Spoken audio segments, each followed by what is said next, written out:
Ready. আদা রসুন পেঁয়াজ আমরা একসঙ্গে তিনটেকে পেস্ট করে হলুদ দিয়ে দিলাম পরিমাণ মতন, 2 চামচ দিয়ে দেবে হলুদ, লবণ দিয়ে দেবে পরিমাণ মতন। পেঁয়াজটা করেছিলাম, আদা রসুন পেস্ট করেছিলাম, এটা দিয়ে দেবো। এবার কাঁচা তেল দিয়ে দেবো।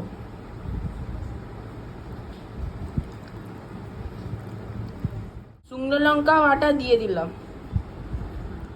এবার টক দই দিয়ে দেবো। এইবার মা পেঁয়াজ দিবি, তেজপাতা দিবি,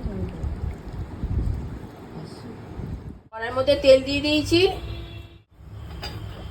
আর জিরে দিয়ে দিলাম, গোটা জিরে। এবার পেঁয়াজটা দিয়ে দিলাম।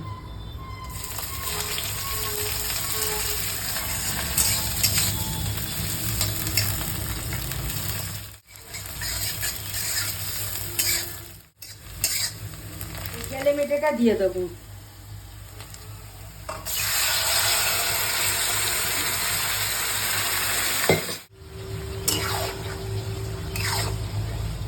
30 মিনিট আমি চাপা দেবো এটা দিয়ে। এবার নেড়ে দিচ্ছে, একটু ফুটলে নামিয়ে দেবো। আচ্ছা, আমার তরকারিটা হয়ে গেছে। এবার আপনারা দেখুন কি সুন্দর আগে গেলে মেটে রান্না করেছি।